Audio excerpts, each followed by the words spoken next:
네. 오늘은 자기소견에 옳은 대로, 자기소견에 옳은 대로라는 제목으로 말씀을 같이 나누겠습니다. 제가 이렇게 말씀 제목 잡은 것은요, 6절에 보면, 이스라엘에 이제 왕이 없으므로 사람들이 자기 소견에 옳은 대로 행하였다고 하거든요. 여러분, 이게 사사시대의 특징이거든요. 여러분, 사사시대 때 진짜 왕이 없었을까요? 아니요, 왕은 있었습니다. 그 왕은 하나님이었어요. 근데 하나님의 다스림을 받기 싫으니까 사람들이 자기 소견에, 그러니까 자기 눈에 보기 좋은 대로, 자기 관점대로 이렇게 사람들이 살아갔다라고 볼 수 있는 거죠. 여러분, 우리는요, 이처럼 오늘 말씀을 통해 자기 소견에 옳은 대로 살아가는 게 아니라 하나님의 뜻대로 살아가는 자가 되어야 합니다. 첫 번째로는요, 자기 소견에 옳은 대로 사는 사람은 이제 회개하지 않습니다. 1, 2절인데 에브라임 산지에 미가라 이름하는 사람이 있더니 그의 어머니에게 이르되 어머니께서 은 1,100을 잃어버리셨으므로 저주하시고 내 귀에도 말씀하셨더니 복소서 그 은이 내게 있나이다. 내가 그것을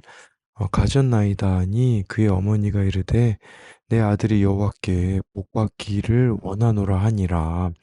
1절에 보면요, 에브라임 산지에 이제 미가라 하는 사람이 있었어요. 우리나라 말 성경에는 여러분 오늘 이 사사기 17장 같은데 미가라는 이름으로만 나오는데 사실 히브리어로 보면요, 미가 예후라는 단어도 나옵니다. 근데 이 이름의 뜻은 누가 여호와와 같은가라는 거예요. 그런 의미로 보자면 미가 예후 이 이름을 보면 그는 신앙인이었을 거고 뿐만 아니라 그의 부모가 아마 이름을 지어줬다면 부모 또한 어느 정도 신앙이 있었다고 볼 수 있겠죠. 근데요, 아이러니가 나와요. 이 이름 우리 마치 삼손에서 봤던 것처럼 나시린으로 살아야 되지만 나신으로 살지 않는, 나신으로 살아야 되는 걸 알지만 살지 않는 그런 모습이 있다면 여기 나와 있는 미가도 마찬가지예요. 누가 여호와와 같은가라고 한다면 정말 이 미가는 내 삶에 하나님 같은 분은 없다라는 고백으로 살아야 되거든요. 아니 그의 부모가 지어줬다면 이름을 지었다면 그의 부모가 진짜 여호와 같은 분은 없습니다라는 그 고백이 실제로 살아야 되잖아요. 근데 그렇지 않다라는 거예요. 2절에 보면요. 그의 어머니가 이제 은 1,100을 잃어버렸어요. 은 1,100 이거 사실 엄청난 금액이거든요. 왜냐면 그 들릴라한테 삼손의 비밀을 블레셋 방백들이 요구할 때 각자가 은 1,100씩 주겠다고 하거든요. 예, 이건 작은 금액이 아니에요. 노동자 연간 수입이 은 10세겔 정도였으니 예, 이건 엄청난 금액이었죠. 근데 이 돈을 아들 이 미가가 훔쳤다라는 거죠. 그러니까 이름과 삶이 별개인 그런 모습이 있는 거죠.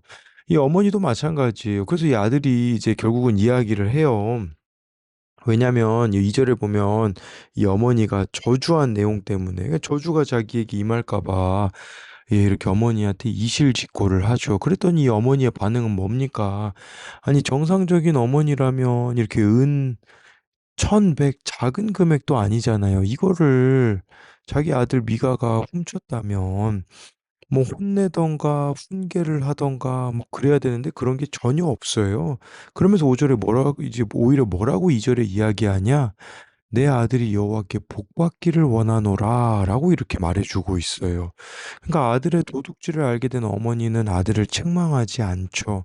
하나님 앞에 회개하도록 가르치지도 않아요. 그저 여호와께 복받기만 원한다고 말했는데 여러분 이걸 무슨 신앙이라고 하나요? 기복신앙이라고 하죠. 교회 용어사전엔 기복신앙을 이렇게 정의하더라고요. 복을 기원함을 목적으로 믿는 신앙, 즉 신앙 대상인 하나님과 그분의 뜻을 추구하는 것보다 자신의 형통과 소원 성취와 입심양명, 무병장수와 자손번영 등을 최고의 목적으로 삼는 초보적이고 현세적인 신앙 형태를 말한다라고 하고 있어요. 네. 그러니까 이렇게 잘 되기만 바라는데 여러분 이 신앙이 어떤 신앙이라고요? 초보적이고 현세적인 신앙 형태라고 말하고 있는 거죠. 저도 그렇다면 우리도 한번 생각해 봐야 되는 게 있어요. 저와 여러분들 가운데 있는 기복신앙적인 요소들이 무엇이 있는가에 대한 부분이죠.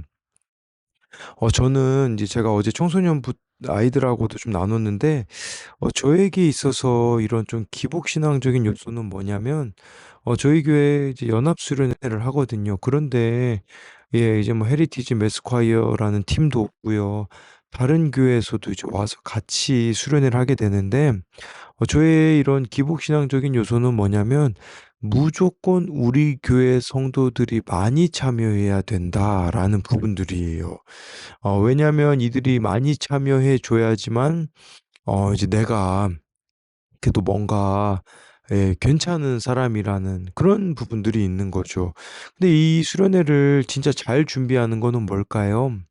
정말 한 사람 한 사람을 제가 돌아보고서 정말 이들의 구원을 위해서 애통하는 거거든요. 근데 제가 지금 좀 누리고 있는 것 중에 하나가 뭐냐면, 진짜 생각지도 못한 인원들이 이렇게 수련회에 참여하게 되는 거를 보게 되어지더라고요. 그래서 뭐 새로운 청년, 또 새로운 청소년도 이렇게 참여하게 되어지는 것을 보면서, 아, 나 진짜 나는 본질을 붙잡아야 되는데, 너무나 많은 비본질적인 거를 내가 붙잡고 있구나. 여러분, 우리도 마찬가지예요. 신앙에 있어서 정말 내가 이렇게 비본질적인 것들을 많이 붙잡고 있는 게 있거든요.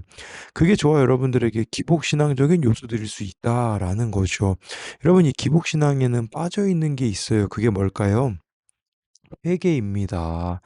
예, 그래서, 예, 기복신앙에는 회개가 빠져 있죠. 그러다 보니까, 네, 이 회개라는 그렇다면 무엇일까요?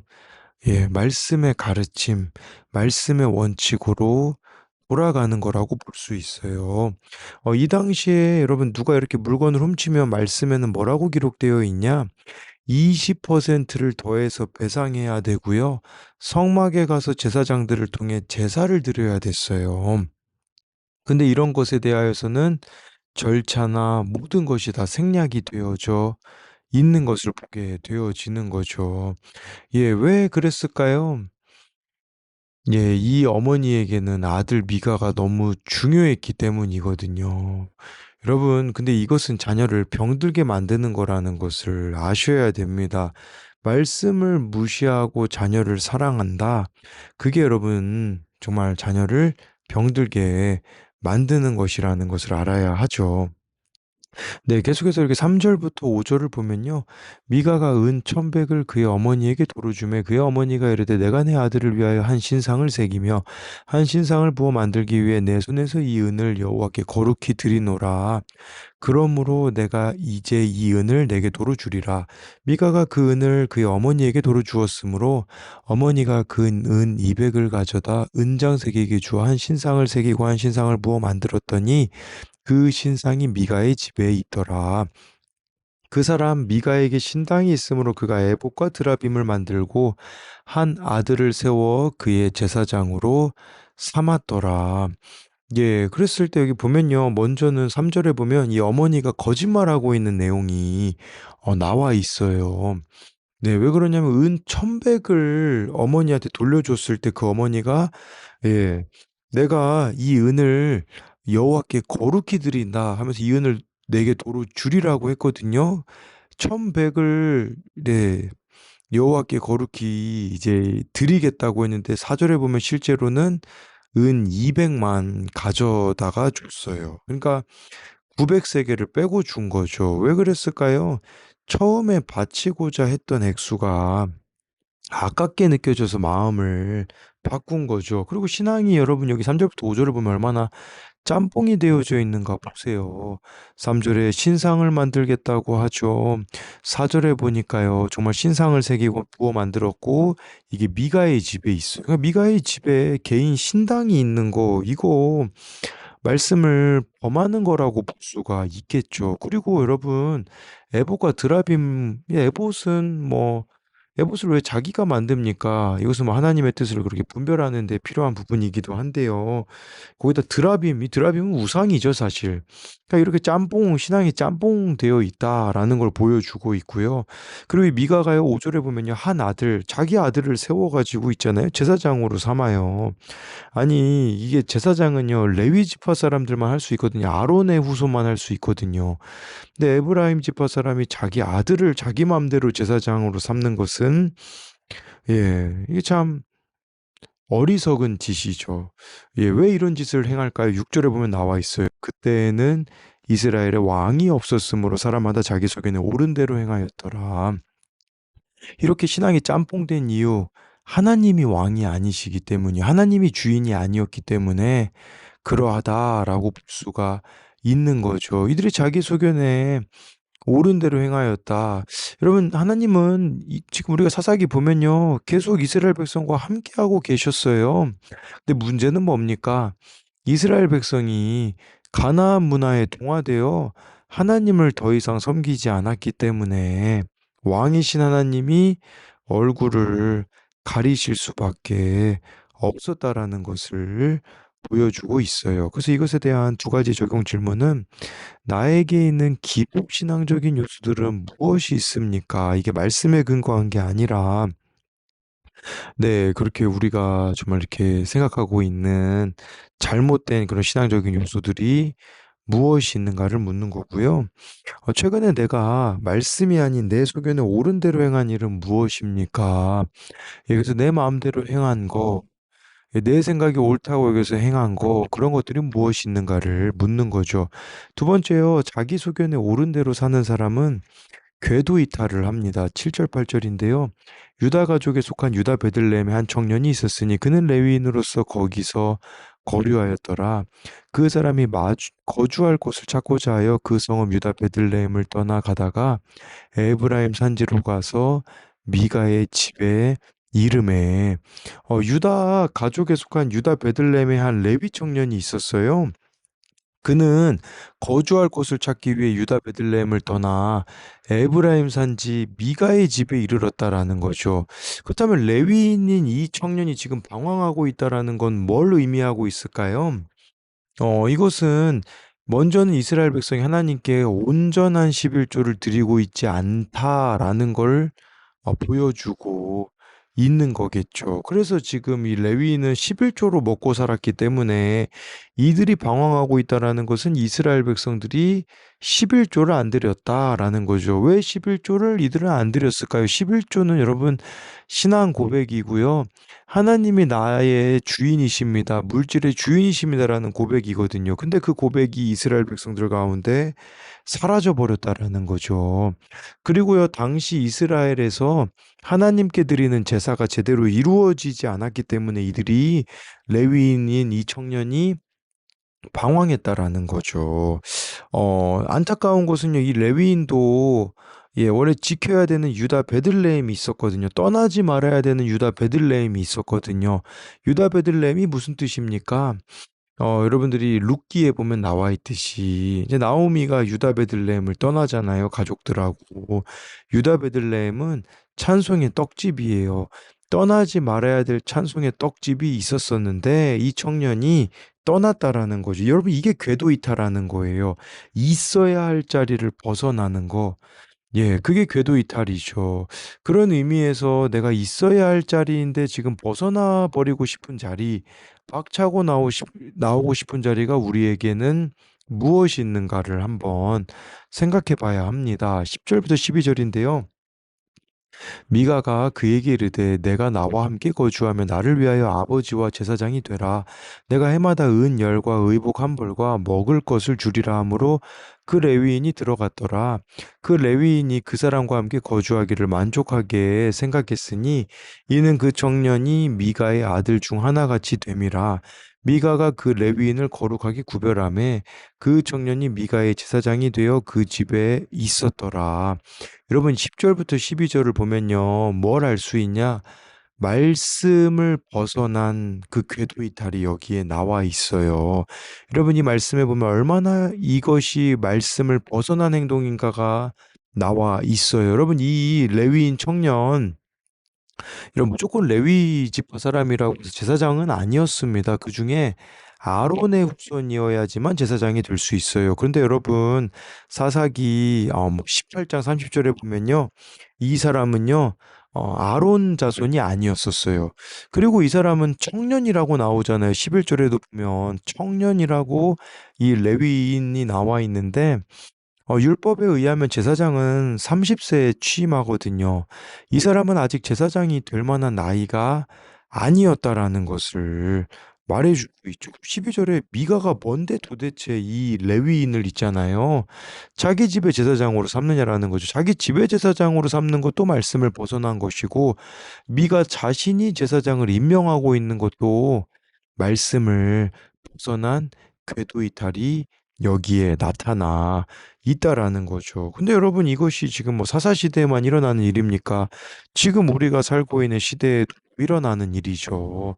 예, 이렇게 목회자가 되는 과정도 거쳐야 될 과정들이 있는데 그것들을 생략해 버리고 예, 막 이렇게 속성으로 있잖아요. 막 6개월, 뭐 1년 이렇게 해가지고 막 목사 안수를 주는 그런 잘못된 부분들도 있고요.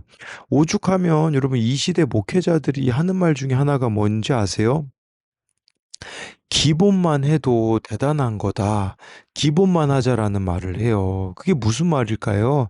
지금 이 시대의 기본이 다 무너진 시대를 살아가고 있다라는 것을 말해주는 거겠죠. 예, 여러분, 얼마나 또 우리는 한편으로는 말씀을 떠나서 이렇게 살아가고 있지는 않는가. 이제 이런 부분들도 생각해 볼 수 있어요. 그래서 이것에 대한 두 가지 적용 질문은 있어야 할 자리로부터 말씀으로부터 궤도 이탈을 하지는 않았습니까? 네, 정말 우리가 지금 말씀과 있어야 될 자리로부터 벗어나 있는 것들이 있다면, 또는 벗어나고 싶은 부분들이 있다면, 그것이 무엇인지를 묻는 거고요. 또 한 가지는, 가정과 교회에서 충성하기로 결단해야 할 일은 무엇입니까? 예, 어찌 보면 이 레위인 청년이 네, 이렇게 충성되지 못한 부분이 나와 있거든요. 그렇다면 우리는 반대로 정말 내가 충성되어 있어야 될 곳은 어디인가라는 부분들을 생각해 볼 수 있습니다. 기도하겠습니다. 살아계신 하나님, 오늘 말씀해 보면 정말 미가라는 사람이 나옵니다. 여호와와 같은 자가 누군가라는 그런 이름을 가졌음에도 불구하고 그와 그의 어머니의 신앙을 보면 기복적인 기복신앙임을 보게 되어집니다. 하나님은 그저 수많은 선택지 중에 하나로 여기고 있는 이들의 모습이 우리들의 모습일 수 있습니다. 얼마나 우리가 쉽게 거짓을 남발하며 살아가는지 모릅니다. 그리고 얼마나 이 신앙생활이 참 짬뽕이 되어서 하나님도 섬기고 세상도 섬기는 그런 모습이 너무나 많으며 자기 소견에 오른 대로 살아가고 있는 것이 많습니다. 하나님, 이제는 자기 소견에 오른 대로 살아가는 게 아니라 하나님의 말씀대로 살아갈 수 있도록 은혜 베풀어 주시고, 하나님 또 이 레위인 청년처럼 내가 있어야 될 곳을 궤도 이탈한 것들이 있다면 있어야 될 자리, 그 사명의 자리를 떠나고 싶어하는 그 부분들이 있다면 하나님 앞에 회개함으로 돌이키며 그 자리를 지키게 하시고, 또한 우리가 얼마나 말씀으로부터 벗어났는가, 얼마나 말씀으로부터 궤도 이탈했는가를 보기 원합니다. 그리하여서 다시 말씀으로 돌아가서 하나님 앞에 하나님이 왕이신 그 삶을 살아가는 우리들이 되게 하여 주실 것을 믿으며 살아계신 예수님 이름으로 기도드립니다. 아멘.